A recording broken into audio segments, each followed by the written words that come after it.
Sa number 5, sa Escalante City, isa ka poste ang natumba. Pero ang problema, yara pa ang lineman sa ibabaw sa poste.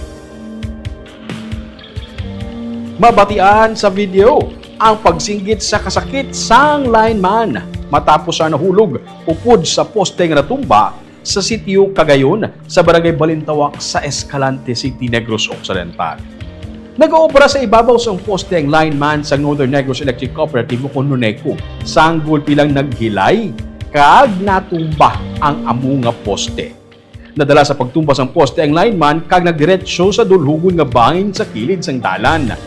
Sa karon, base sa nagkuha ng impormasyon sang Escalante PNP, estable na ang kondisyon sa nasambit nga lineman. Natalana naman yung magpagawa sa ilang opisyal na statement ang Nuneco.